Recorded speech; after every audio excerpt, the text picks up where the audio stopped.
1303 साली दिल्लीचा सुलतान अल्लाउद्दीन खिलची धडक दिली, तलवारीचा खेळ सुरू झाला. तर रावल रतन सिंग लढता लढता पडला.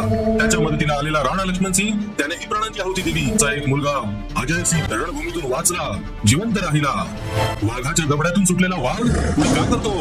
अजय सिंहाने गादीवर बसवलं, आपल्या पुतण्याला गादीचा वारस बनवलं.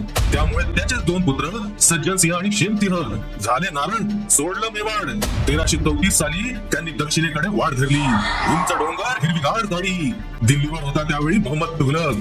त्याने राजधानी दौलताबादला हलवली. इथेच या भूमीत या दोन भावांना नवीन संधी दिसली. 1345 साली तुघलकानं पाठवलं हुसेन जाफरला दक्षिणेच्या मोहिमेवर. याच जाफर खानाने 2 वर्षात अल्लाउद्दीन हे नाव धारण केलं. 1347 साली बहमनी राज्याची स्थापना केली. जाफर खानने पाहिला सज्जन सिंहाचा पराक्रम, त्याला दिली सरदारकी आणि दौलताबाद जवळील 10 गावांची जहागीर. हीच तर सुरुवात होती एकाच रक्ताची, पण 2 नावं कशी जन्माला आली? सज्जन सिंहानंतर त्याचा 5वा वंशज उग्रसेन. त्याला 2 मुलगे कर्णसिंह आणि शुभकृष्ण.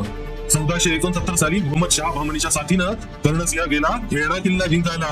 किल्ल्याची भिंत होती उंच, मार्ग नव्हता. तेव्हा कर्णसिंहाने लावली घोरपड, तिच्या मदतीनं किल्ला जिंकला. म्हणूनच मोहम्मद शाह बहमनीने त्याला राजा घोरपड हा किताब दिला. तेव्हापासून कर्णसिंहाच्या वंशजांना नाव मिळालं घोरपडे. पण त्याचा भाऊ शुभकृष्ण वेरूळच्या वतनवाडीतच रमला.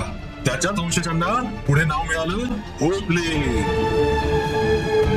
शुभकृष्णाचा 3रा वंशज बाबाजी भोसले, ज्यांचा जन्म 1530 साली. त्यांना 2 पुत्र विठोजी आणि मालोजी.